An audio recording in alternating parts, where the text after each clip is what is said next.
ऋतिक रोशन आपके लिए क्या मायने रखते हैं? पूरी दुनिया को पता है कि वो बहुत ही इंस्पिरेशनल डांसर हैं, लेकिन उनकी जर्नी वहां तक पहुंचने के लिए कैसी रही है वो ज्यादा इंस्पिरेशनल। उन्होंने अपने एक इंटरव्यू में बोला था, आई विश मेरी लाइफ में एक ऐसा दिन आए जब मुझे अपनी बॉडी में कोई पेन ना फील हो रहा हो। Tell us more about Live to Dance. मैंने लिव टू डांस इसलिए स्टार्ट किया था because I wanted people to belong, to find a place जहाँ पर वो just be themselves.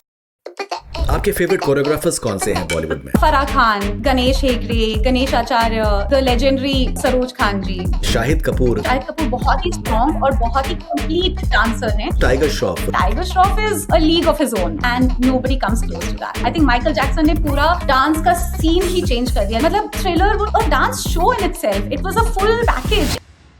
फरीदन ji, Forbes में पब्लिश होना मेरे लिए बहुत ही बड़ा ऑनर था। तो जब मैंने पहली बार मिकी माउस और मिनी माउस को साड़ी और कुर्ता में देखा था, मेरे ऐसे गूज़बम्स खड़े हो गए थे। एंड आज मैं जो भी हूँ, I am a full head to toe product of the Indian army. And that is when my dad told me he had to take the toughest decision of his life, that he had to chop off his legs to fit it in the chopper so that his dead body can go नीचे। And आज तक उनको regret होता है कि उनके parents ने क्या सोचा होगा कि हमने अपने बेटे को भेजा देश की रक्षा के लिए और उन्होंने उसकी बॉडी के पीसेस करके वापस भेजा।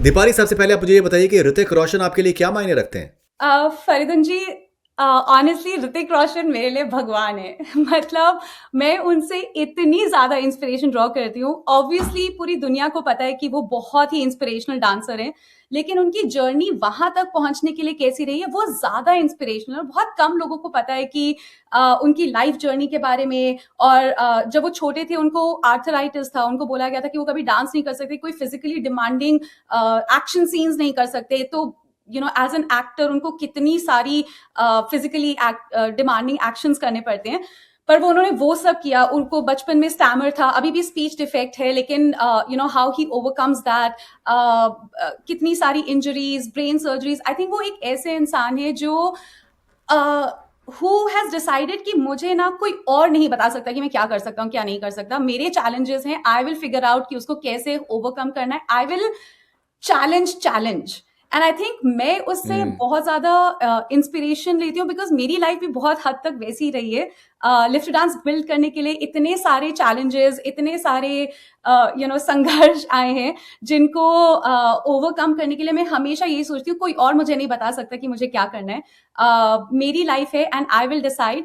आई रिमेंबर ऋतिक रोशन का एक HRX ब्रांड जब उन्होंने लॉन्च किया था तो उसका एक प्रमोशनल टैग लाइन था, डिफीट। और मैंने ना उसको बहुत ज्यादा सीरियसली लिया था फरीदन जी। मुझे लगा था कि मैं भी अपनी लाइफ में कोई भी डिफीट डज नॉट मीन कि तुम्हारी लाइफ खत्म हो गई। Defeat means it is an opportunity for you to defeat and come out even stronger. तो मुझे हर चीज, मतलब आप ऋतिक रोशन की कोई भी लाइफ का पार्ट ले लीजिए, मुझे वो बहुत ही इंस्पायरिंग लगते हैं। मैं एक और चीज से उनसे बहुत ज्यादा रिलेट करती हूँ। उन्होंने अपने एक इंटरव्यू में बोला था कि आई विश मेरी लाइफ में एक ऐसा दिन आए जब मुझे अपनी बॉडी में कोई पेन ना फील हो रहा हो। और मैं उससे इतना ज्यादा रिलेट करती हूँ because same thing with me. I mean, जब तुम्हारी कोई फिजिकली डिमांडिंग जॉब है तो ऑब्वियसली बहुत ज्यादा इंजरीज या वेयर एंड टेयर होता रहता है। तो उसके साथ तुम्हें अपनी लाइफ कैसे बिल्ड करनी है, उसके अराउंड कैसे करनी है, you have to make it a part of your life. तो वो बहुत सारी, मतलब आप उनकी लाइफ का कोई भी एक पार्ट ले लीजिए, मुझे हर एक पार्ट बहुत इंस्पायरिंग लगता है। और मुझे लगता है कि ऋतिक रोशन मेरे लिए भगवान है।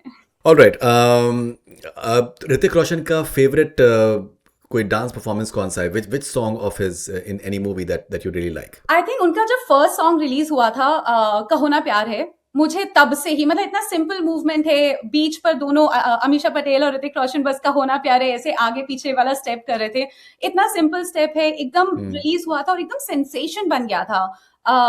इट वाज आई रिमेम्बर मेरे 10th के बोर्ड एग्जाम्स थे और जब मैं एग्जाम पेपर्स लिख रही थी तो मुझे सिर्फ ऋतिक रोशन का चेहरा दिखाई दे रहा था मेरे सामने।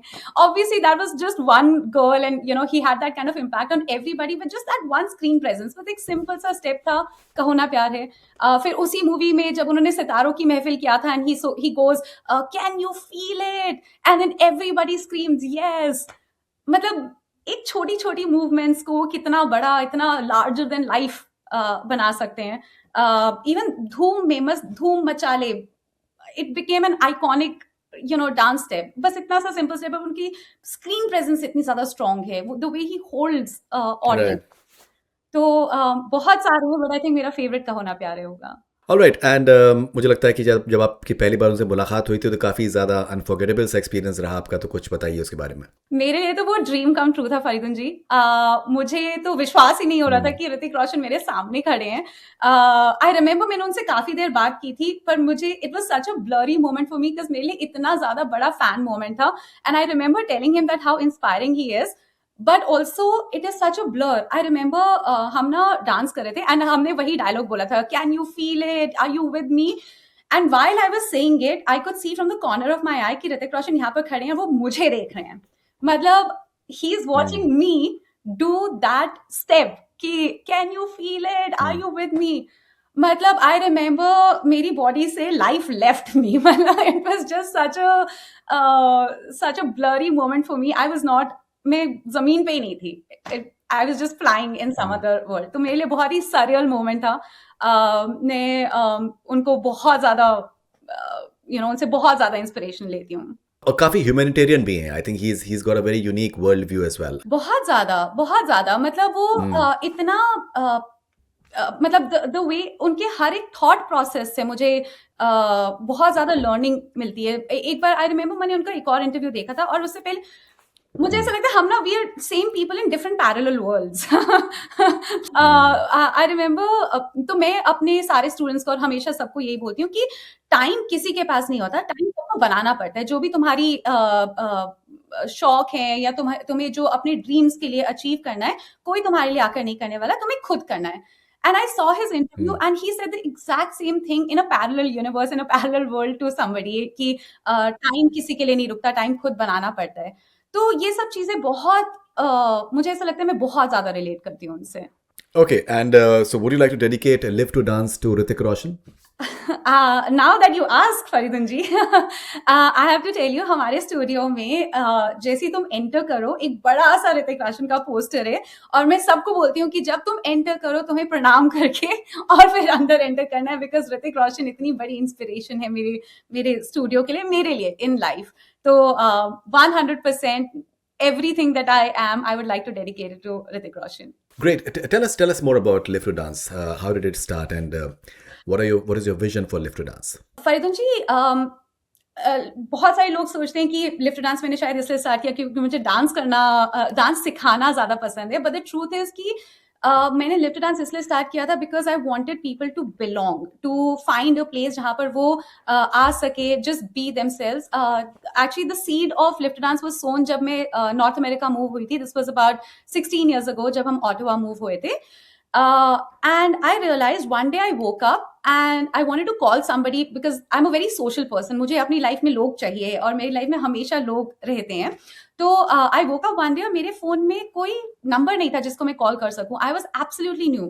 तब मुझे रियलाइज हुआ कि एज एन इमिग्रेंट जब आप किसी नई कंट्री में जाते हैं और किसी एज एन अडल्ट जाते हैं जहां पर आपके फ्रेंड्स नहीं है, आपका इमोशनल सपोर्ट नहीं है, आपकी फैमिली नहीं है, तो आप Right. कहाँ पर लोग ढूंढोगे? मतलब आप कहाँ पर जाओगे जहां पर लोग आपके जैसे दिख सके, आपके जैसे बात कर सके, who are as Bollywood as you? Where do you find these people? तो तब मैंने डिसाइड किया था कि मुझे लिफ्ट डांस एक ऐसी जगह बनानी है जहां पर people can just come and belong. And dance just happened because मेरे लिए dance has been my identity ever since I was a kid. my dad was in the army, तो thanks to my dad's profession हम हर साल नई जगह पे move होते थे, नए फ्रेंड्स, नए टीचर्स, नई शुरुआत से सब कुछ अपनी आइडेंटिटी बिल्ड करनी होती थी। तो मैंने दो चीजें अपने लिए बहुत इंटेग्रली बना ली थी, एक डांस था और एक राइटिंग था। तो जब भी हम किसी नई जगह पे जाते थे, I would find a dance group जहाँ का मैं पार्ट बन जाती थी, या फिर I would find a writing और ऐसे राइटिंग कॉम्पिटिशन जहाँ का मैं पार्ट बन जाती थी। तो कहीं पर भी हम जाते थे तो सबको पता होता था कि अच्छा वो जो नई लड़की जो डांस करती है, या अच्छा वो जो नई लड़की वो जो ऐसे राइटिंग कॉम्पिटिशन जीती है। तो डांस मेरे लिए ना एक कॉमन फैक्टर था। मेरे हर फेज ऑफ लाइफ में dance has been my companion. तो डांस इसलिए मेरे लिए बहुत ही इजीली इट बिकेम कि मुझे डांस के थ्रू ही कम्युनिटी बनानी है, बिकॉज डांस इतना joyful, it brings people together, कोई लैंग्वेज बैरियर नहीं है, कॉन्फिडेंस बिल्ड होता है।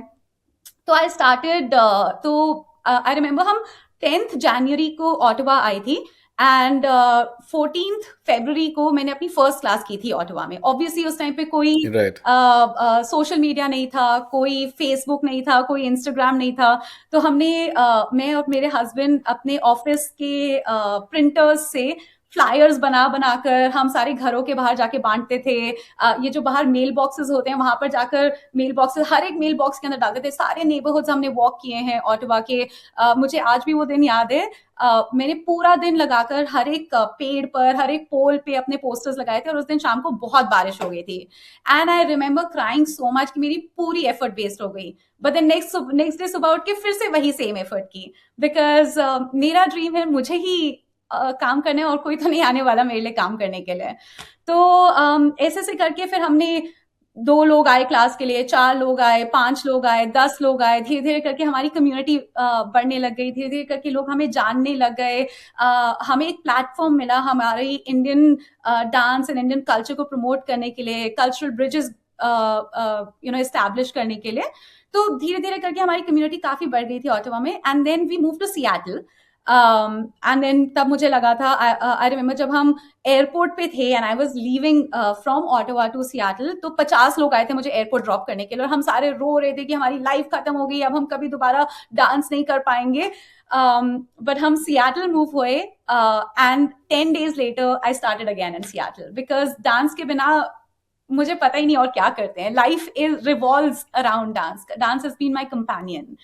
तो फिर हमने सियाटल में दोबारा स्टार्ट किया। Again the intent was the same कि I wanted to bring people together and give them a home away from home, because इतना डिफिकल्ट है इंडियन इमिग्रेंट्स के लिए जो इतनी दूर हैं अपनी फैमिली एंड अपने इमोशनल सपोर्ट से। तो वो कहाँ पर ऐसी जगह ढूंढे जहाँ पर हम एक दूसरे से कनेक्ट कर सकें। तो पॉइंट वही था, इमोशन वही था, हमेशा से इंटेंट वही रहा है, to promote Indian arts and culture through belongingness. फिर हमने दोबारा सियाटल में स्टार्ट किया। सियाटल में हमने 10 साल पहले स्टार्ट किया था, और आज भी इंटेंट वही है। जो हमने 4 लोगों से स्टार्ट किया था, आज 4000 लोग हैं हमारे पास। जो लोग लिफ्ट डांस को घर बोलते हैं, हमारा घर है ये। ऑब्वियसली जर्नी अभी तक की यहाँ की बहुत ईजी नहीं रही है, लेकिन सब लोग साथ में करते हैं तो बहुत मजा आता है। तो विजन आज भी वही है जो पहले था, कि हमें डांस के थ्रू फ्रेंडशिप्स बिल्ड करनी है, रिलेशनशिप्स बिल्ड करने हैं, कॉन्फिडेंस बिल्ड करना है, प्रमोट कल्चर करना है। We want people to come and celebrate Indian culture. जो बच्चे यहाँ पर बड़े हो रहे हैं वो हमारे कल्चर को देख सकें, so that they can feel proud of their roots and where they come from.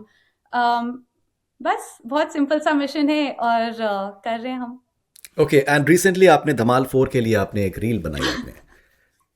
हाँ जी। So how was that experience? And would you want to do more stuff for Bollywood? I would absolutely be thrilled. मुझे बहुत मजा आया धमाल 4 के लिए वो promotional reel बनाकर। It came out of nowhere for me, and मुझे बिल्कुल वो मिस नहीं करनी थी opportunity. I remember I was going from one city in Europe to another city, और हम ट्रेन पकड़ने वाले थे। तब मुझे ये कॉल आया कि आपको ये एक रील बनानी है। ऑब्वियसली मुझे वो मिस नहीं करनी थी अपॉर्चुनिटी, बिकॉज काफी बड़ी अपॉर्चुनिटी थी। तो मैंने उसी time, and I think at this point, because हम इतना डांस करते हैं, तो एट दिस पॉइंट थोड़ा कंफर्ट लेवल हो गया है फटाफट से कोरियोग्राफी करके, फटाफट कंटेंट क्रिएट करने का। और मैंने अपने हस्बैंड को भी काफी अच्छा ट्रेन किया हुआ है कि कौन से एंगल से वीडियोस लेनी है और कितना क्विकली लेनी है, कोई स्कोप ऑफ एरर नहीं है। हमारी ट्रेन निकलने वाली थी 5 मिनट में, तो मेरे पास 5 मिनट ही थे वो पूरा कोरियोग्राफ करके शूट करने के लिए। तो उतनी फास्ट पेस पर भी ट्रेन स्टेशन पे, मिलान ट्रेन स्टेशन पे हमने वो शूट किया, और फिर मैंने जाके ट्रेन पकड़ी, और बाद में मुझे पता चला कि वो जो मिलान का सेंट्रल ट्रेन स्टेशन है वो एक्चुअली बहुत सारी मूवीज में शूट हुआ है, and it is a very iconic train station. तो ऐसे ऐसे करके अपने आप ही ड्रीम्स फुलफिल हो जाते हैं। पर एंड फिर मुझे वो वीडियो एडिट करके भेजनी भी थी, और हमारे पास ट्रेन में कोई सिग्नल भी नहीं आ रहा था, तो मैंने किसी से हॉटस्पॉट बोरो करके फिर एडिट करके फिर उनको भेजा, and they absolutely loved it. तो काफ़ी मुझे ऐसा लगता है मेरी लाइफ काफ़ी एंटरटेनिंग रहती है हमेशा और मुझे ऐसे अपॉर्चुनिटीज़ मिलते रहे and I'd love to keep fulfilling them. It is a dream come true. मैं अपना ड्रीम लाइफ जी रही हूँ। ऑलराइट, सो आपके फेवरेट कोरियोग्राफर्स कौन से हैं बॉलीवुड में? फेवरेट कोरियोग्राफर्स बहुत सारे हैं। मैं बहुत सारे कोरियोग्राफर्स से इंस्पिरेशन लेती हूँ, but some of my favourite choreographers, absolutely favourite, have to be people like Farah Khan, Ganesh Hegde, Ganesh Acharya, the legendary Saroj Khan ji. इन सब से मैं बहुत ज़्यादा इंस्पिरेशन लेती हूँ। तो अगर कुछ आप इंडिविजुअल इनके स्टाइल्स के बारे में बताएं, एंड कौन सा इनका गाना है जो कि आपको आइकॉनिक लगता है as from a choreography point of view? हाँ जी। तो शुरू करते हैं फराह खान जी से। मुझे ऐसा लगता है कि फराह खान जी ना बहुत ही जॉयफुल कोरियोग्राफीज करती हैं, और वो commercial choreographies but in a very joyful way. तो वो बहुत ही बड़े स्केल पर ऐसी कोरियोग्राफीज करती हैं जो लोग देखकर खुश हो जाते हैं और उनके दिमाग में वो रह जाती हैं चीजें। तो उनको एकदम फ्रेश कोरियोग्राफीज एंड कैसे जो पीसेस है, कोरियोग्राफी पीसेस हैं या कोई हुक स्टेप्स है, कैसे स्टिक करने हैं, मासेस को कैसे स्टिक करवाने हैं, वो उनको बहुत अच्छे से आता है। मुझे ऐसा लगता है कि फराह खान जी अपने टाइम की कमर्शियली सक्सेसफुल बहुत ही अच्छी कोरियोग्राफर हैं। And one of my favourite songs of Farah Khan ji has to be Chaiyya Chaiyya, क्योंकि मूविंग ट्रेन पे उन्होंने डांस करवाया था। इतने बड़े क्रू को, मतलब ऐसे सोचते भी कैसे हैं, like how do you come up with ideas like this कि मूविंग ट्रेन के ऊपर इतने बड़े क्रू के साथ डांस करेंगे। और छैया छैया एक ऐसा सॉन्ग है जो आज भी अगर डिस्क में या कहीं पर भी बजता है ना Faridoon ji, you can not go on your knees and just go Chaiyya Chaiyya. मतलब इट इज, सोचो क्या कोरियोग्राफी कर दी है उन्होंने कि generations has been doing the same step on their knees. मतलब तुम खड़े होकर भी नहीं कर सकते, you have to go on your knees. तो फराह खान जी ऑब्वियसली जीनियस है व्हेन इट कम्स टू ऐसी कोरियोग्राफीज करने के लिए जो स्टिक करती हैं विद मासेस। तो मुझे वो फराह खान Okay. बहुत अच्छा लगता है। नेक्स्ट गणेश हेगड़े जी। तो आई स्टिल रिमेम्बर जब गणेश हेगड़े का जो फर्स्ट सॉन्ग आया था मैं दीवाना, तो तब ना उन्होंने कुछ व्हाइट पहना हुआ था, पूरे व्हाइट स्क्रीन के अगेंस्ट किया था, और वो जो फुटवर्क कर रहे थे उसमें, जो मैं दीवाना का फुटवर्क कर रहे थे, ऐसा लग रहा था कि वो फ्लोट कर रहे हैं। He is not even on the ground, he is just floating around. वो इतना the coolness factor of that video was so high. वो इतना स्वैग लेकर आए थे, इतना एफर्टलेस फुटवर्क लेकर आए थे। तो मुझे ऐसा लगता है कि गणेश हेगड़े ने ना बहुत ज्यादा चेंज किया द वे, लेवल एलिवेट किया बॉलीवुड डांसिंग का इन द इंडस्ट्री। और उनका फुटवर्क इतना प्रिसाइज है, चाहे वो कोई भी डांस स्टाइल हो, चाहे वो हिप हॉप कर रहे हो, चाहे वो पॉपिंग कर रहे हो, लॉकिंग कर रहे हो, उनका बहुत ही उनका वाइब फैक्टर बहुत हाई है। तो मुझे ऐसा लगता है उनकी जब कोरियोग्राफीज आप देखते हैं, उनके कोई भी कोरियोग्राफी देखते हैं, तो वो डांस से ज्यादा वाइब पे याद रह जाता है। तो मेरा फेवरेट सॉन्ग गणेश हेगड़े जी का वुड बी मैं दीवाना। ऑलराइट, गणेश आचार्य। गणेश आचार्य जी, मुझे ऐसा लगता है कि उनको बहुत ज्यादा स्ट्रॉन्ग अंडरस्टैंडिंग है कि मासेस को क्या चाहिए। तो उनको पता है कि ऐसी कोरियोग्राफी करें जो छोटा बच्चा भी कर सकता है, और बड़े अडल्ट एंड 70-80 ईयर ओल्ड लोग भी कर सकते हैं। जो शादियों में भी बजेगा तो सब लोग डांस करेंगे, और किसी म्यूजिक कॉन्सर्ट में बजेगा तो भी सब लोग डांस करेंगे। तो उनको पता है, उन as a choreographer myself, I think it is a very strong niche जो वो लेकर आते हैं कि कैसे ऐसा कोरियोग्राफी करे जो सब लोग साथ में कर सकें and it sticks to the masses. So that is a very hard, I think he is gifted, क्योंकि वो बहुत ही हार्ड है ऐसा समझना कि मासेस के साथ क्या स्टिक करेगा। मेरा favourite song for example Ganesh Acharya ji का है ततर ततर। अब सोचिए कितना सिंपल स्टेप है, बस ऐसे करना है, बस ततर ततर ततर ततर करना है। पर उन्होंने क्या किया है कि पूरा world wide everybody is doing Tattad Tattad the same step Tattad Tattad, but everybody is it is become a sensation, and इतने सालों के बाद भी सब लोग वही कर रहे हैं. तो मुझे ऐसा लगता है कि Ganesh Acharya ji has a very strong understanding of masses, and the way he choreographs, he is gifted. उनको पता है कि what will stick. Okay, Saroj Khan sahiba. Saroj Khan ji I think legendary हैं. आई थिंक वो ना सरोज खान जी स्टोरी टेलर हैं. वो मुझे नहीं लगता कि वो डांस कोरियोग्राफ करती हैं. मुझे ऐसे पर्सनली लगता है कि वो पर्सनालिटीज कोरियोग्राफ करती हैं. उनको पता है कि कौन सा एक्टर पे क्या उनकी क्या स्ट्रेंथ्स है, उनकी क्या नुआंसेस है, और उसके अराउंड वो कोरियोग्राफ करती हैं. And not just as a choreographer but also as a cinematographer, also as a visionary. वो इतना अहेड ऑफ हर टाइम थी. Also you know as a woman choreographer उस टाइम पे in a male dominated industry उन्होंने कैसे अपना नाम बनाया है. और आज भी मुझे ऐसा लगता है हम सब के अंदर कहीं ना कहीं एक सरोज खान जी छुपी हैं जो एवरी नाउ एंड देन निकल जाती हैं. उनका हर एक हैंड मूवमेंट, हर एक आई जेस्चर, हर एक यू नो हेयर फ्लिप, हर एक चीज बहुत ही इंटेंशनल रही है. चाहे वो माधुरी दीक्षित पे हो, चाहे वो आई नो हम माधुरी दीक्षित, जूही चावला, श्रीदेवी, करिश्मा कपूर, इन सबको इनके डांसेस के थ्रू के लिए जानते हैं. पर मुझे ऐसा लगता है इन सबको बनाने के लिए सरोज खान जी का बहुत बड़ा हाथ रहा है उनके पीछे. बिकॉज वो इतना समझती थी हर एक को कैसे कोरियोग्राफ करना है. तो मेरे लिए उनका फेवरेट सॉन्ग रहेगा चोली के पीछे. क्योंकि जिस तरह से उन्होंने जैसे जब वो फर्स्ट माधुरी दीक्षित जी आती हैं, बस उनका फेस रिवील होता है, फिर उनकी बैक रिवील होती है, फिर पूरा फोक स्टाइल को लेकर इंटीग्रेट करना इन बॉलीवुड. तो हर मूवमेंट मुझे लगता है उसमें बहुत ज्यादा इंटेंशनल और बहुत ही ध्यान से सोच कर उसको बनाया गया है चोली चोली के पीछे. तो मेरे लिए वो सबसे फेवरेट रहेगा सरोज जी का. ऑलराइट, ओके, अगर कुछ हम डांसर्स की बात करें, कुछ सर्टन फेमस, मैं कुछ नाम लूँगा आपके सामने और आप मुझे बताइए कि आप उनके बारे में क्या सोचती हैं. ऋतिक रोशन का आप ऑलरेडी बता चुकी हैं काफ़ी डिटेल में. Shahid Kapoor as a dancer, अगर आप कुछ बता सकें, और शाहिद का फेवरेट सॉन्ग आपका कौन सा है एज अ डांसर? सो मुझे ऐसा लगता है कि शाहिद बहुत ही एक कंप्लीट एक्टर है आज की डेट पे बॉलीवुड में. चाहे कोई भी, मुझे सबसे ज्यादा इम्प्रेस जो करता है उनके बारे में इज हिज वर्सेटैलिटी. आप कोई भी डांस स्टाइल दे दीजिए उसको, हिप हॉप, कंटेम्प्रेरी, बॉलीवुड, वो इतना एफर्टलेसली करते हैं. ऑब्वियसली उनकी डांस ट्रेनिंग भी दिखती है, उनका फुटवर्क इतना क्लीन दिखता है.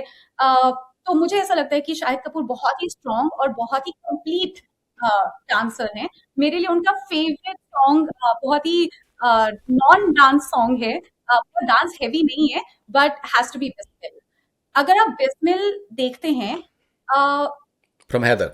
फ्रॉम हैदर, वो इतना हेवी ऑन डांसिंग नहीं है and it's not a dance dance song. पर उसमें जो उन्होंने अपने फिजिक के साथ छोटी छोटी मूवमेंट को इतना बड़ा करके दिखाया है, द वे उनकी स्ट्रेज प्रेजेंस होल्ड करती है, और यू कैन टेल उनकी sharpness, his hold and control is so strong. जैसे उसमें एक स्टेप है जिसमें वो बोलते हैं कि पंख में उसके मौत छुपी है, ऐसे करके अपने हाथ ऊपर लेकर आते हैं. हिज आईज, हिज हैंड्स, उन ऐसा लगता है उनकी बॉडी का हर एक मसल डांस कर रहा है. तो मुझे शाहिद कपूर एक कंप्लीट डांसर लगते हैं. You know, that's a very interesting song. That's a very interesting song that you've taken. और जो इवन जो आपने जो सारा आपने जो बातें आपने बताई हैं जिस तरीके की, वो बहुत इंटरेस्टिंग है. बिकॉज बहुत बार बिकॉज मेरी शायद से बहुत बार मेरी बात हुई है, और बहुत से जो एक्टर्स होते हैं with the performing dancers for example, जो उनके जहन में वो एब्जॉर्ब किया हुआ है, जिस तरीके से वो उसको रिफ्लेक्ट करते हैं, शायद लोग उसको उतना एवेल्युएट नहीं कर पाते हैं सही से, but there is a lot of process that goes into it. So that's a good song. Let's go to Tiger Shroff, Deepali.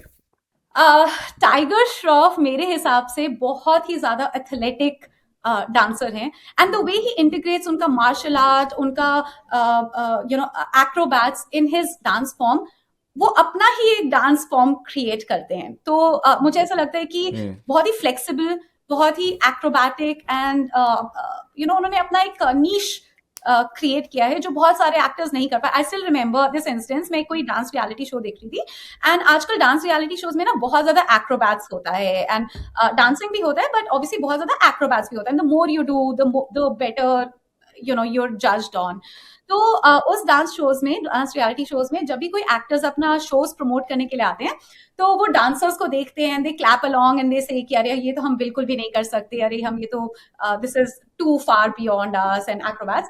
I remember जब टाइगर श्रॉफ ऐसे किसी शो में जाते हैं तो वो सिर्फ वो जो परफॉर्मर्स करते हैं वो सिर्फ वो देखते नहीं है, वो उनके साथ बैक फ्लिप्स करते हैं, वो उनके साथ they give him more challenges और टाइगर श्रॉफ उनको लेते हैं और वो उनको और चैलेंजेस पे चैलेंजेस देते रहते हैं. So Tiger Shroff is a league of his own. I think वो बिल्कुल ही उन्होंने अपना सेट कर दिया है कि ये मेरा लीग है and nobody comes close to that. तो टाइगर श्रॉफ बहुत ही athletic and flexible. But I must also tell you about Tiger. I think he's very down to earth, and I think the fact that he's a very nice person and he's very easy to collaborate with.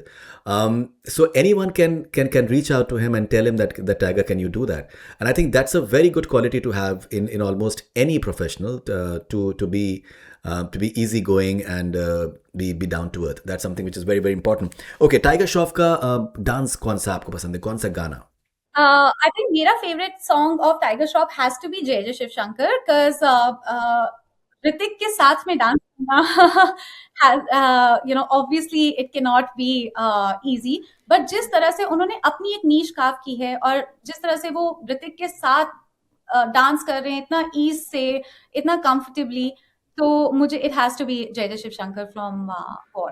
Okay, all right, fantastic choice. Once again, unconventional choice. हाँ जी. He's having some amazing dance numbers, but that's an unconventional choice. All right, Madhuri Dixit ji. फैदन जी, मेरे हिसाब से ना Madhuri Dixit is the greatest female dancer in Bollywood ever, period. मतलब उन्होंने हर एक छोटी girl को, छोटी से छोटी, बड़ी से बड़ी गर्ल को इंस्पायर किया है डांस करने के लिए. जिस तरह से वो एक ठुमका मारती हैं, हम सब ने किया है. मतलब हमारे सबके अंदर एक माधुरी दीक्षित है. आई रिमेम्बर एक मूवी आई थी, मैं माधुरी दीक्षित बनना चाहती हूँ, और वो इतनी रिलेटेबल थी बिकॉज हम सब, मतलब हम जितने भी गर्ल्स इंडिया में बड़ी हुई हैं, everybody has wanted to be Madhuri Dixit because वो इतनी great, she is, I don't say this lightly, but I do believe that she is the greatest female dancer in Bollywood. उनका हर एक एक्सप्रेशन, उनकी हर एक अदा, उनकी बहुत ही इंटेंशनल है. तो ना ऐसा नहीं लगता कि वो डांस कर रही है, ऐसा लगता है कि वो बन गई है डांस. मतलब the dance was made for her only. वो सॉन्ग उन्हीं के लिए बना गया है. उनका हर एक, इट्स वन, लाइक डांस और माधुरी दीक्षित एक बन चुके हैं और वो वैसे प्रेजेंट हो रहे हैं. तो मैं आपको थोड़ा सा करेक्ट करना चाहूंगा यहाँ पर. आपने कहा कि इन बॉलीवुड, मुझे लगता है कि may be in the world, if Shakira and Beyonce, if they see Madhuri Dixit dance, I think they'll fall in love with her. धक धक अगर वो देख लिया उन्होंने तो they'll fall in love with her. देखकर पता है क्या लगता है कि actually as a choreographer myself, and मैं अपने क्लासेस में भी ये बहुत ज्यादा बोलती हूँ कि Madhuri Dixit should be an inspiration for you कि डांस और techniques is only half the job. बाकी half is how you connect with your audience, the way she becomes it and emotes. तो ऐसा लगता है कि वो आपसे बात कर रही है, मतलब वो अपने ऑडियंस से कनेक्ट कर रही हैं. तो half the job is obviously your technicality and आपकी कोरियोग्राफी एंड आपका डांस आप कैसे करते हैं, बट बाकी का हाफ इज आप कैसे अपने ऑडियंस से एक्सप्रेस करके सिर्फ आंखों से कनेक्ट कर रहे हैं. और मतलब इट्स अ रेयर आर्ट, और वो कैसे करती हैं पता नहीं, बट बहुत ही ग्रेट है. मेरे लिए favourite song, again very unconventional dance number है, बिकॉज उनके इतने अच्छे अखियां मिलाऊं और के सरा सरा हो, इतने अच्छे सॉन्ग्स उन्होंने हमें दिए. पर मेरा फेवरेट हैज टू बी मार डाला फ्रॉम देवदास. वाह, ओके, गुड चॉइस. उसमें अनकन्वेंशनल वंस अगेन. उसमें एक सिंपल सा मूवमेंट है, बस बैठकर उनको ऐसे फ्लोर पे ड्रैग करना है, मार डाला करना है और फ्लोर पे ड्रैग करना है. इतना सिंपल सा स्टेप, पर उन्होंने जिस तरह से अपने हर एक हैंड जेस्चर, हर एक आई रोल, हर एक एक्सप्रेशन से होल्ड किया है और सबको नेशनल मूवमेंट बना दिया था उस सॉन्ग को. तो मेरे लिए वो बहुत बड़ी बात है. मुझे ऐसा लगता है छोटे छोटे पीसेस को लेकर अगर कोई उसको बहुत बड़ा बना सकता है तो वो कोरियोग्राफी जीनियस है और वो डांस जीनियस है। मतलब बहुत प्यारे प्यारे छोटे छोटे मूवमेंट्स। बिल्कुल। माधुरी दीक्षित जी की आपने बात करी, एक दो तीन, धक धक करने लगा, चोली के पीछे क्या है, चने के खेत में, टू मेनी, मोरा मोरा पिया घर आया, ओ राम जी। एक डांसर के लिए, एक फीमेल डांसर के लिए इनहिबिशनलेसनेस होना कितना इम्पोर्टेंट है? मुझे ऐसा लगता है कि बहुत सारी जितने भी ग्रेट डांसर्स बने हैं और not just dancers in life, कोई भी जो बड़ा बन पाया है, they have to leave these inhibitions. कोई भी इनहिबिशंस में रहकर या ऐसे रिस्ट्रिक्टेड होकर कोई भी बड़ा नहीं बन पाया। अगर तुम्हें कुछ करना है लाइफ में, you have to be fearless, you have to take challenges, you have to take risk. कोई भी, nobody was known for not taking risk, you have to. तो वो तो बहुत, उस हिसाब से तो अगर आप देखिए तो श्रीदेवी जी, मतलब उन्होंने जो रिस्क लिए हैं अपने करियर में एंड अपने डांस चॉइसेस में, she is been so fearless. तो हर कोई, एनीबॉडी, एनी फीमेल डांसर और एंटरप्रेन्योर और पर्सन और एक्टर, कोई भी प्रोफेशन ले लीजिए, आप इनहिबिशंस में रहकर या फियरफुल होकर या फिर अपने आप को रिस्ट्रिक्ट कर कर कुछ बड़ा नहीं कर सकते। You have to let go. Okay, Sridevi the risk taker, tell me more about. वही सेम, मुझे ऐसा लगता है कि उन्होंने अब इतने ज्यादा रिस्क लिए हैं और वो इतनी कभी अफ्रेड नहीं थी to completely indulge herself into a character. कोई भी उनको कैरेक्टर दे दीजिए, वो उसमें बन जाती थी। तो और वो बहुत ही जॉयफुल एंड फन एंड छोटी छोटी ऐसे, अगर हेड टिल्ट भी करती थी चांदनी में, बस ऐसे हेड टिल्ट कर रही हैं, छोटी छोटी चीजें वो लेकर बहुत ही larger than life and grander बना देती थी। तो मुझे ऐसा लगता है कि श्रीदेवी जी अपने आईज से, अपने फेस से, अपने हैंड से, हर जगह से डांस करती थी। मेरा favourite number of Sridevi ji has to be Hawa Hawai. इतना fun, joyful,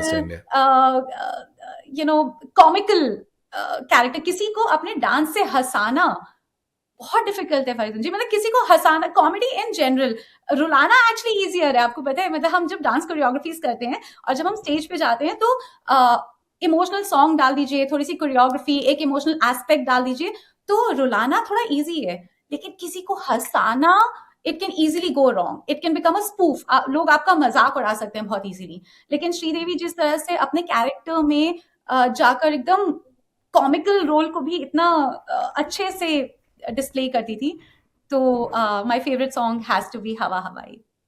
Okay, let's talk about Karishma Kapoor, the actress who gave tough competition to Madhuri Dixit in Dil To Pagal Hai I know. और पता है, आपको पता with the dancing. बिल्कुल, और मुझे ऐसा लगता है कि करिश्मा कपूर ना थोड़ी अंडररेटेड डांसर रह गई अपनी बिल्कुल सही बॉलीवुड इंडस्ट्री में।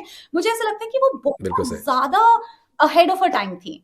वो इतनी शार्प, इतनी एथलेटिक, आप अगर उनके कोई भी डांसर्स देख लीजिए, उन्होंने इतना एथलेटिकली सारे डांसेस किए और उसमें काफी स्टैमिना जाता था उनके साथ। वो प्यार दिलों का मेला है, या फिर कोई भी दिल तो पागल है का डांस ले लीजिए, वो इतना सिंसियरिटी से और इतना you can tell that she is put thousands of hours of effort to make any dance performance on stage और on screen।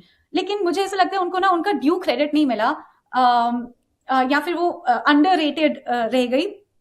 But because she was much ahead of a time, लोगों को उस time पे समझ ही नहीं आया कि ये कैसे कर रही हैं, मतलब she was so ahead of time. मेरा favourite song of Karisma Kapoor has to be Dil To पागल है से ले गई। इतने बड़े क्रू के साथ, और वो भी शामक के क्रू के साथ वो डांस कर रही थी। मतलब I am a Shiamak student as well and I know कि कितनी एफर्ट, कितने ज्यादा वेल ट्रेन्ड डांसर्स होते हैं ये सारे। मतलब दे पूरी अपनी लाइफ डेडिकेट की है towards dancing, and Karishma Kapoor is not just matching with them, she is outshining all of them. इतना अच्छा डांस किया है उन्होंने, और उनका, she looks, like I said, she looks phenomenal, much ahead of her time. I give a lot of credit to her for raising the bar of Bollywood dancing on the screen. All right. Okay.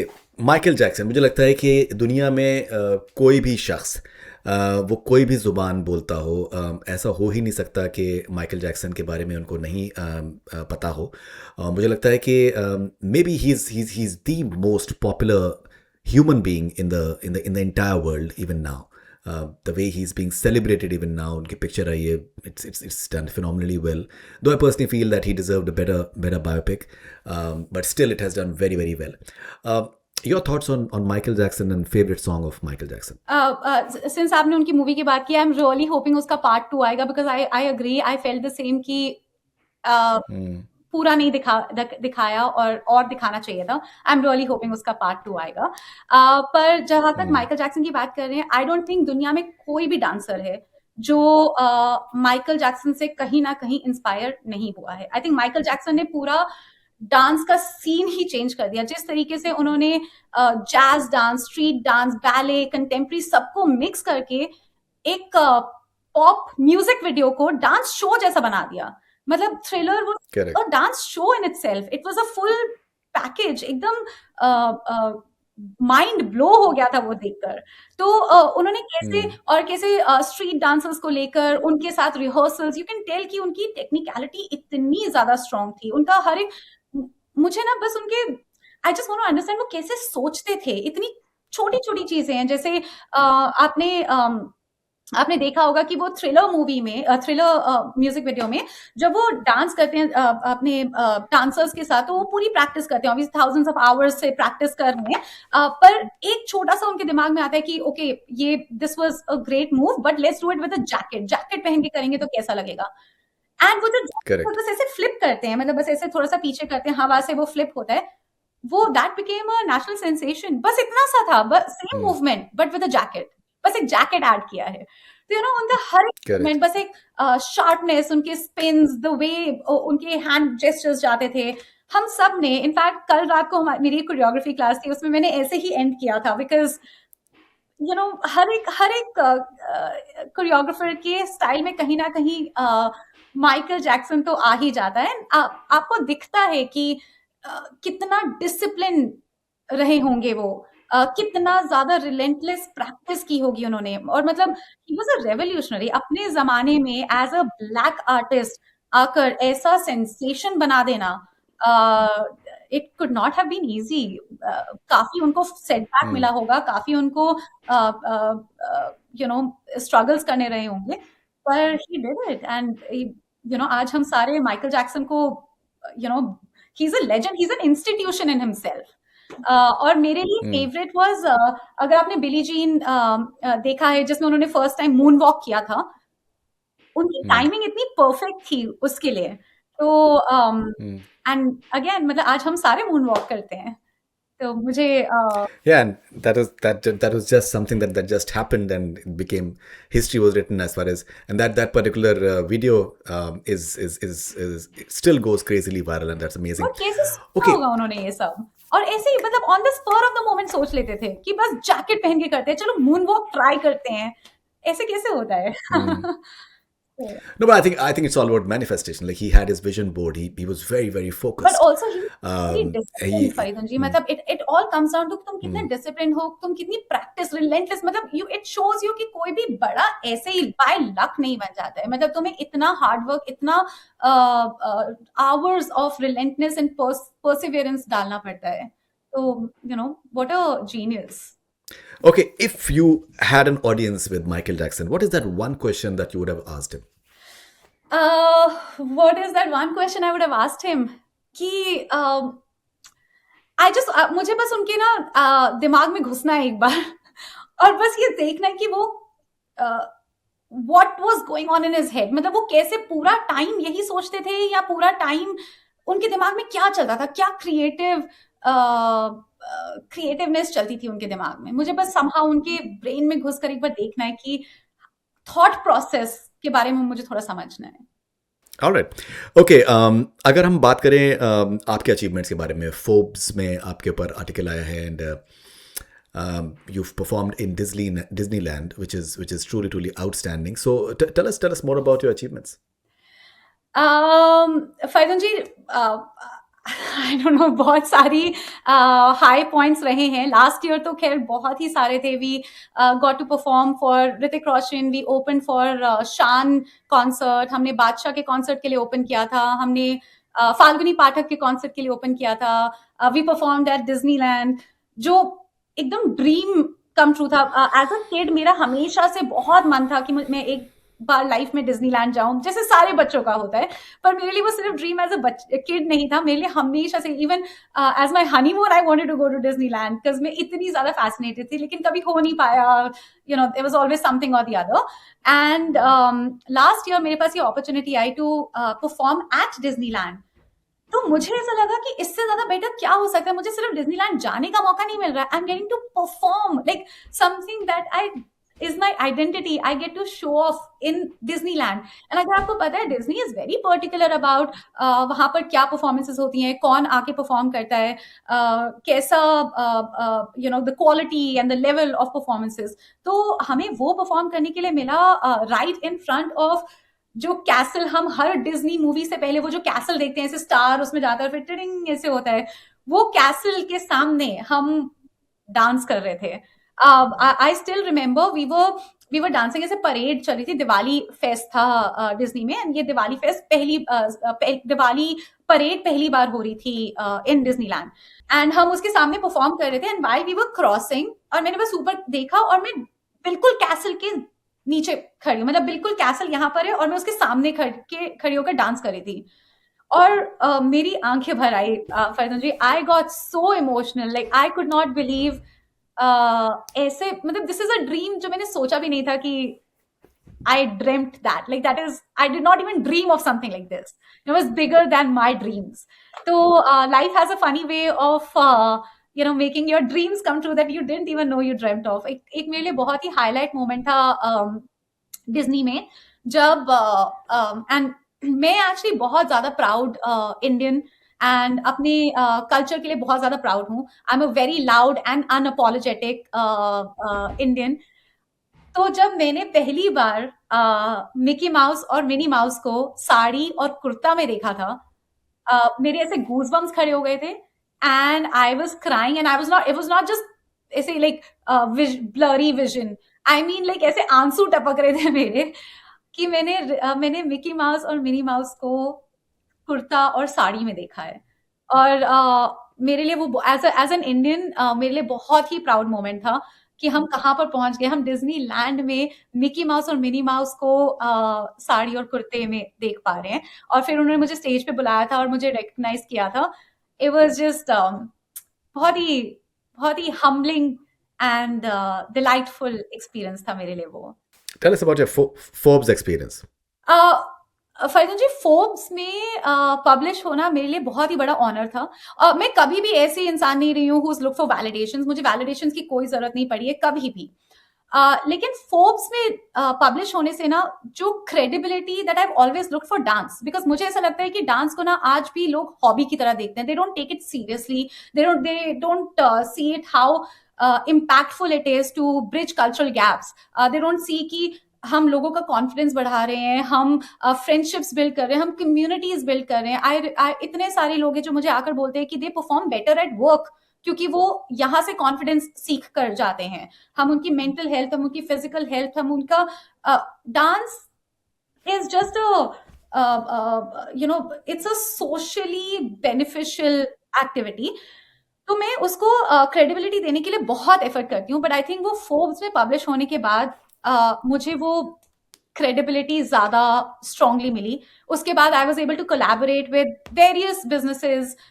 मैं हम यहाँ पर भी जितनी भी बड़ी tech companies हैं, Microsoft है, गूगल है, अमेजॉन है, मेटा है, हम उन सब के साथ कोलैबोरेट करते हैं। I work with city of Seattle, I work with Seattle police department. हम वो कभी हमारे स्टूडियो में आते हैं, हम उनके ऑफिस में जाते हैं। तो यू नो हम इतना ज्यादा डांस को इम्पैक्ट दे पाए हैं, एंड आई थिंक उसमें बहुत बड़ा हाथ है कि I was published in magazines like Forbes and Bloomberg and entrepreneur Herald, and in सारी पब्लिकेशंस के बाद थोड़ा सा लोग सीरियसली ज्यादा लेने लगे हैं।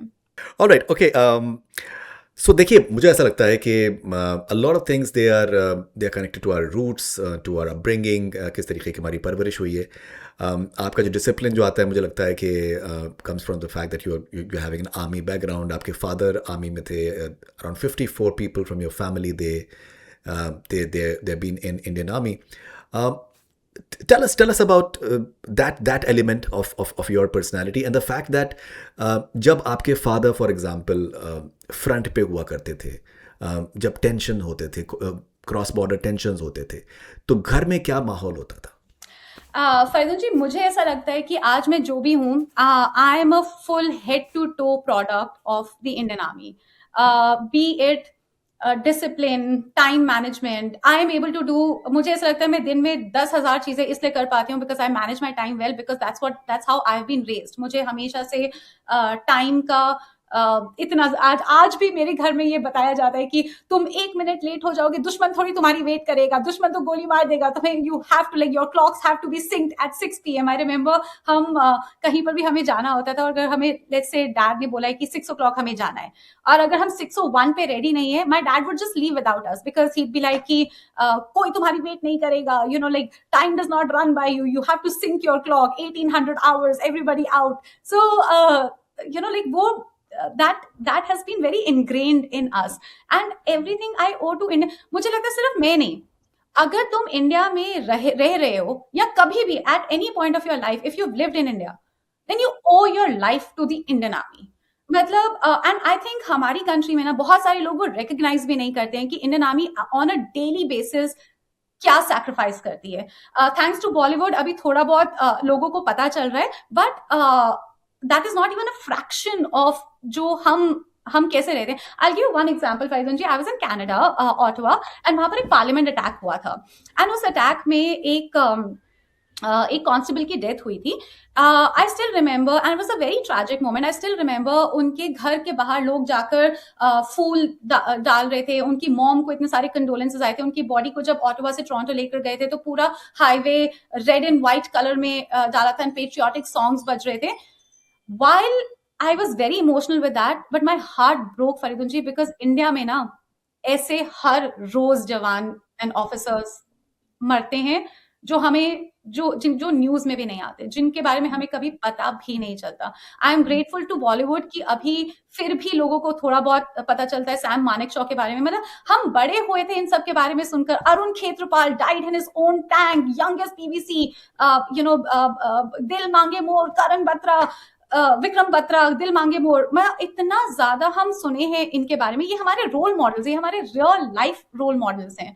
तो मुझे ऐसा लगता है कि हम सबकी रिस्पॉन्सिबिलिटी है हमारे नेशनल हीरोज के बारे में जानना। मुझे नहीं लगता आज भी बहुत सारे लोगों को सौरभ कालिया की स्टोरी पता होगी, जो मेरे लिए बहुत ज्यादा इंपॉर्टेंट है, और मैं अपने मीडियम से हमेशा लोगों को बताती रहती हूँ सौरभ कालिया कौन थे और उनके लिए क्यों हमें लड़ना चाहिए। तो मुझे ऐसा लगता है कि अगर आप इंडिया में रहे हैं तो आपको पता, तो you owe your life to the Indian army, and I will give you a few examples of you know हम कैसे बड़े होते हैं, ताकि आपके मीडियम के थ्रू में लोगों को बता सकूं कि as an Indian army kid, and growing up in a time जब हमारे पास फोन्स नहीं होते थे, and you know face time नहीं होता था। अगर हमें फोन करना है अपने डैड को, तो हमें वो ग्रीन वाला फोन आता था, उसको ऐसे ऐसे करके ऑपरेटर को बोलना पड़ता था, फिर वो 2 दिन के बाद रिप्लाई करते थे या फिर लेटर्स लिखते थे। I still have those letters with me, जिसमें मेरे डैड ने लिखा है that I've heard you're in 2nd grade now and your friend is so and so. And now that I am a mom, I feel मैं हर बार वो जब letter पढ़ती हूँ, I tear up because I can't imagine getting to know your kid through letters. मतलब he didn't even, जब वो घर पे नहीं होते थे, मेरी मॉम हमारे डैड की फोटो हमें दिखाती थी कि ये तुम्हारे डैड हैं, ताकि जब वो घर आए तुम उनको अंकल ना बोल दें। तो और ये बहुत कॉमन है, बहुत सारे kids don't recognize their parents, their dads, because they've never seen them growing up. तो एक इंस्टेंस में शेयर करना चाहूंगी, जब dads posted होते हैं in field areas, and field areas is basically high insurgency areas या फिर हाई ऑल्टीट्यूड एरियाज जहाँ पर फैमिलीज अलाउड नहीं है, तो families stay in something called separate family accommodation, SF accommodation कहते हैं उनको, और हर सिटी में कैंटोनमेंट के अंदर या कैंटोनमेंट से थोड़ा सा दूर एक एसएफ एरिया होता है। अब उस एसएफ एरिया में मोस्टली सारी मॉम्स अपने बच्चों के साथ रहती हैं, सो यू नो कि सारी पूरे कैंटोनमेंट में सिर्फ आर्मी ऑफिसर वाइफ्स एंड उनके बच्चे रह रहे हैं, तो अंकल्स और ऑफिसर्स नहीं होते हैं, अगर होते भी है तो छुट्टी के लिए आते हैं थोड़ी देर के लिए। तो एसएफ में ऐसा माना जाता है फरीदुन जी कि, और आर्मी में in general at least when I was growing up, तो बोलते थे कि no news is good news. अगर तुम्हारा फोन नहीं बजा है तो मतलब तुम्हारे डैड सेफ हैं। अगर तुम्हारे घर में कोई लेटर नहीं आई है तो मतलब तुम्हारे डैड सेफ हैं। And that thought is so scary. Imagine growing up in a house hold कि अगर तुम्हारा फोन बज रहा है तो तुम्हारा हार्ट रेट एकदम बढ़ जाता है कि ओ माय गॉश फोन क्यों बजा है, मतलब I hope you know dad is fine. And तो उस जमाने की बात है, डीआर भैया होते थे, डिस्पैच राइडर बोलते हैं उनको, जो आपने संदेश से आता है मूवी में देखा होगा, वो जो डीआर भैया आते हैं लेटर्स बांटने के लिए, उनको डिस्पैच करेक्ट। राइडर कहते हैं। वो यूजुअली अपनी एनफील्ड में आते हैं, और उनकी एनफील्ड ना जैसे ही वो कैंटोनमेंट में एंटर करते थे तो दूर से सुनाई दे जाता है, ऐसे फट फट फट फट करके आती है। Enfield has a very prominent noise also, तो वैसे पूरे एसएफ में ऐसे एको होता था कि आवाज आ रही है। जैसे ही वो बचता था ना फरीदुन जी, हम सारे बच्चों की हवा निकल जाती थी। मतलब we used to go and stand outside on our doors and hope and pray कि वो हमारे घर ना आए, बिकॉज अगर वो तुम्हारे घर गए हैं तो मतलब कि कोई बैड न्यूज लेकर आए हैं, या फिर तो योर डैड इज नो मोर, या फिर यू नो कुछ हो गया है। तो हम सारे बस बाहर खड़े होकर देखते रहते थे कि वो किसके घर जा रहे हैं। Imagine seeing him go pass by your house. It is something that you deal with every day. आप ऐसे सोचो कि तुम constantly इस fear में बड़े हो रहे हो। And but I have to give credit to all the moms, all the army officer wives, जो इतनी strong lioness की तरह they hold the household and they never let that fear pass on to their kids. हम normal childhood जिए हैं, obviously इस fear के साथ जिए, but that makes us very very strong. And moms and you know kudos to army officer wives जो इस fear के साथ constantly जीती है। मतलब imagine बच्चों को रेज करना इन दी अनसर्टेनिटी कि तुम्हारे हस्बैंड वापस आएंगे या नहीं। और ये सिर्फ थोड़े दिनों की बात नहीं होती है। I am saying years. I've spent years, my entire childhood without my dad. हम कभी होली सेलिब्रेट नहीं किए हैं on the day of Holi. हम कलर्स बचा के रखते थे कि जब डैड घर वापस आएंगे वो दिन होली होगा हमारे लिए। हम पटाखे बचा के रखते थे कि जिस दिन डैड वापस आएंगे वो दिन हमारे लिए दिवाली होगा। ऐसे कोई दिवाली कभी हमने दिवाली के लिए थोड़ी सेलिब्रेट की है। सो ये सारी चीजें आई डोंट थिंक बहुत सारे लोग in our country recognize the challenges that Indian Army goes through every single day. I'll give you one more example. My dad was posted in Siachen Glacier. उनकी actually posting आई ही थी। अगर आपको पता है Siachen Glacier is the highest battlefield in the world. मतलब right. कोई जा ही नहीं सकता है सियाचिन ग्लेशियर। मतलब मुझे ऐसा लगता है कि इंडियन आर्मी के अलावा कोई और वहां पर सर्वाइव नहीं कर सकता है, because it is not humanly possible to go to Siachen. Right. तो it is the highest battlefield. -50 -60 degree Celsius तक वहां पर टेम्परेचर जाता है, और वहां पर कोई घर नहीं है। मतलब सब लोग टेंट्स में रह रहे हैं। You walking on crevices. सब लोगों को एक दूसरे से बांध कर चलना पड़ता है when you going from one peak to the other. So मैंने एक बार अपने डैड से पूछा था कि what has been his biggest, जैसे obviously my dad has killed terrorists and he's you know been in combat fights and you know, तो मुझे हमेशा लगता था कि वो शायद उनके लिए सबसे ज्यादा डिफिकल्ट होगा। मैंने उनसे पूछा है कि आपको कभी ऐसा लगा है कि ओ माय गॉश मैंने किसी इंसान को मार डाला है, like I have killed somebody, वो भी तो किसी का बच्चा होगा। And my dad has always said कि नहीं, अगर हम उनको नहीं मारेंगे then they will go ahead and kill like hundreds others, so it is our national responsibility. And मुझे कभी ऐसा नहीं लगा है। पर वन इंस्टेंस जो उनको सबसे ज्यादा बॉदर किया है, that has remained with him, is Siachen की ही बात है। तो सियाचिन में when you climbing from one post to the other, ऐसे पोस्ट होते, ऐसे पहाड़ होगी और ऐसे बाहर एक पोस्ट होगा और वहां पर सारे जवान और ऑफिसर्स अपना बेस बनाते हैं before climbing to the next post. और वो बहुत छोटा होता है, मतलब आप सोच लीजिए कमरे के साइज का होगा, जिसमें 14-15 लोग उसी में रह रहे हैं, उसी पोस्ट में रह रहे हैं। वहां पर कोई टॉयलेट्स नहीं है, वहां पर कोई ब्रश करने के लिए कुछ नहीं है, मतलब बस बर्फ पे अपना टेंट गाड़ कर वहां पर रुके हुए हैं। अब वहां पर ऐसा हो गया था कि एक जवान भैया थे जो क्लाइंब कर रहे थे और उनको हाइपोथर्मिया हो गया था, विच बेसिकली मीन्स आप इतने हाई ऑल्टीट्यूड में आपके लंग्स के अंदर पानी भरना शुरू हो जाता है and you sort of start drowning in your own from inside. तो उनकी लंग्स में पानी भरना राइट। शुरू हो गया था and unfortunately he died in that post. वो एक इतना सा कमरा है जिसमें 14 लोग बैठे हुए हैं, खड़े हुए हैं और उनके सामने उनके टीममेट की डेड बॉडी पड़ी है। सो ऑब्वियसली वो इतना मोराल लो हो जाता है, सारे जितने भी लोग हैं वहां पर उन सबका ऑलरेडी मोराल लो हो गया है and my dad is trying his best कि नीचे से चॉपर बुलाए और उनकी बॉडी को नीचे भेज दे, लेकिन उस दिन स्नो स्टॉर्म आ गया था, chopper could not come that day. So they had to wait for the next day कि नेक्स्ट डे चॉपर आएगा तो उनको उनकी बॉडी को नीचे भेज देंगे। तो सोचिए एक पूरा दिन आप वहां पर बैठे हैं अपने साथी की डेड बॉडी को सामने देखे हुए जो फ्रीज हो रही है एंड एकदम जम रही है। तो नेक्स्ट डे जब चॉपर आया उनकी बॉडी को अंदर डालने की कोशिश की तो उनकी बॉडी ऐसे पड़ी हुई थी, सीधी पड़ी हुई थी और वो एकदम ऐसे जम गई थी। वो ऐसे सीधी पड़ी हुई थी, बिल्कुल ऐसे फ्रीज हो गई थी, तो वो चॉपर में फिट नहीं हो रही थी किसी तरीके से। बहुत कोशिश की, नहीं हुई and that is when my dad told me he had to take the toughest decision of his life, that he had to chop off his legs to fit it in the chopper so that his dead body can go नीचे।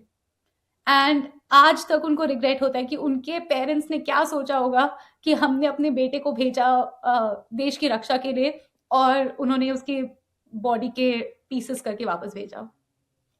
ऐसे decisions लेने पड़ते हैं Faridoon ji. It is so like people of our country don't even recognize what Indian Army does for you.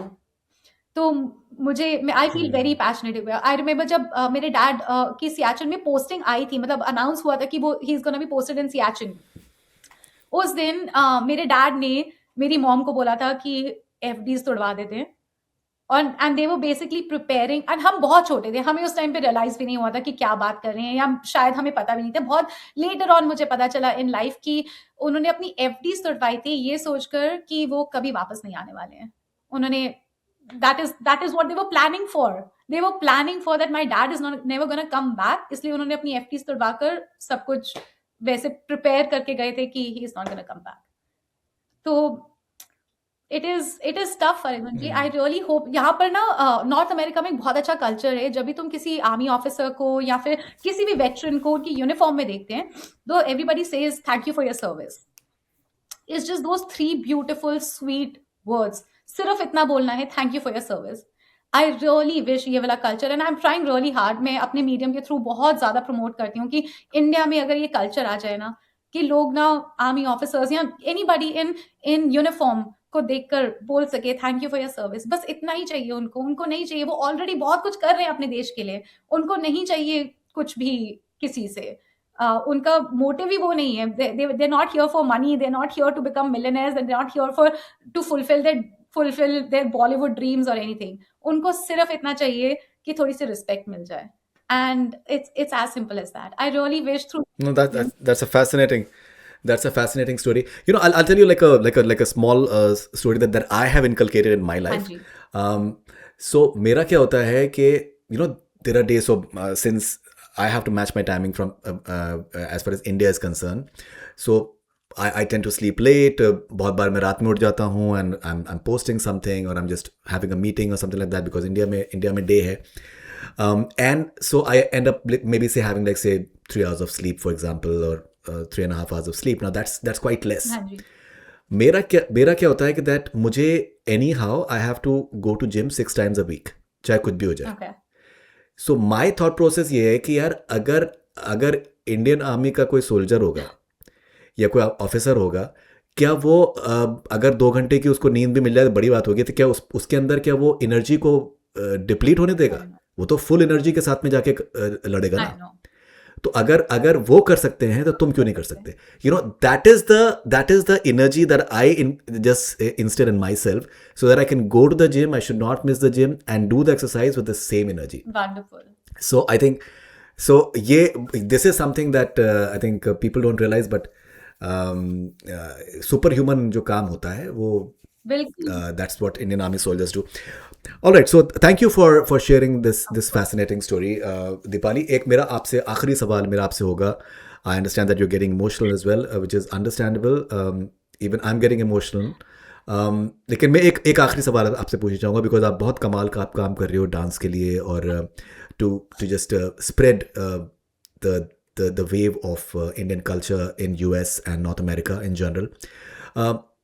You know, I come across a lot of these very major success stories in USA especially, who have earned a lot of fame, a lot of money, and they would want to support Indian culture and arts. Would you want to appeal to successful Indian entrepreneurs and people who are doing very well in US, for example, in Canada, to support you guys in your initiative? And how can they possibly sponsor certain initiatives that you guys tend to take at Live to Dance? That would be so wonderful, Faridunji. If through your medium I can reach out to all the Indian diaspora and the successful Indian, and as Indian diaspora, you know, we have established such success in every field, be it technology or entrepreneurship or कोई भी field ले लीजिए, हमने इतना ज़्यादा success किया. I wish to see that success in Indian arts and culture also. I wish to see Indian arts and culture preserved and supported and rooted, you know, through Indian diaspora. So I would love to welcome anybody to become an investor in arts and culture, in Indian arts and culture.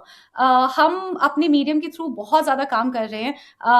आज हमारे पास 4,000 लोगों की community है. Each one of them calls live to dance home, because ये हमारा घर है. हम यहाँ पर बहुत बड़ा काम कर रहे हैं. And I would love to see Live to Dance become a national movement. I would love to see a chapter of Live to Dance in every city of North America. तो मुझे ना बहुत बड़ा ambition है when it comes to Live to Dance. I would love to invite everybody who can help us out in any way to come and become a supporter of Indian arts and culture. अगर आप हमारे vision में believe करते हैं, अगर हमारे mission में believe करते हैं, तो please come on board. I've set up a link on our website to become a patron. Long term goal मेरा ये भी होगा to have a cultural institution, not just for dance, for Indian music, for theatrics, for production. हम हर साल productions करते हैं अपनी Bollywood musical productions. जैसे आप Broadway देखते हैं, वैसे Live to Dance is the only company that produces these Bollywood dance drama theaters at such a high scale with 200 participants. तो हम बहुत कुछ कर रहे हैं to preserve, you know, and to promote Indian culture and to give voice to Indian community. So, you know, please come on board and become a patron, invest in our dream, which will eventually become your dream. And आप ये समझिए कि you'll be investing in a legacy, you'll be investing in next generation. तो बहुत बड़े dreams है, and obviously इतने बड़े ड्रीम्स को अचीव करने के लिए we can not do it ourselves.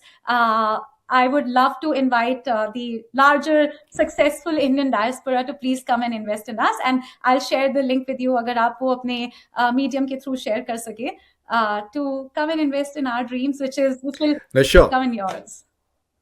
No, we should surely share the link in the description in the YouTube, and people can surely go there and support it.